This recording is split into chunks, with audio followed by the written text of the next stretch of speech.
Vignan university entrance exam VSAT కోసం AP Telangana నుంచి 62,000 మంది హాజరయ్యారని అన్నారు ఇన్ఛార్జ్ వీసీ కృష్ణకిషోర్. వడ్లమూడిలోని విజ్ఞాన్ యూనివర్సిటీలో ఫలితాలను ఆయన విడుదల చేశారు. ఈ ఫలితాల్లో తెలంగాణకు చెందిన సాత్విక్ మొదటి ర్యాంకు సాధించారని తెలిపారు. 1 నుంచి 50వ ర్యాంకు సాధించిన విద్యార్థులకు 50% స్కాలర్షిప్ ఇస్తామన్నారు. 2,000 ర్యాంకుల వరకు ఫీజులో రాయితీ ఉందన్నారు. ఇంటర్లో 970 మార్కులు సాధించిన విద్యార్థులకు 50% ఫీజులో రాయితీ ఇస్తున్నట్లు పేర్కొన్నారు. ఇంటర్నేషనల్ కాంపిటీషన్కు అనుగుణంగా ప్రపంచంలోని వివిధ యూనివర్సిటీలతో ఒప్పందాలు చేసుకున్నామన్నారు కృష్ణకిషోర్.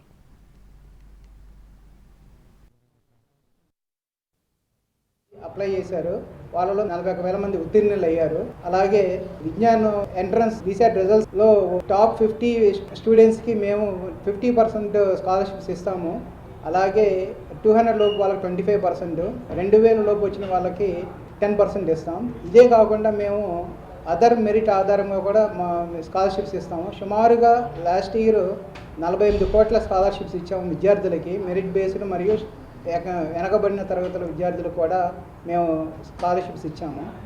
అలాగే వీటిల్లో ఇంటర్మీడియట్ మార్కుల ఆధారంగా కూడా స్కాలర్షిప్స్ అవైలబిలిటీ ఉన్నాయి. 970 మార్కులు దాటిన విద్యార్థులకి 50%, అలాగే 950 దాటిన వాళ్ళకి 25%, 920 దాటిన వాళ్ళకి 10% స్కాలర్షిప్స్ అవైలబిలిటీ ఉన్నాయి.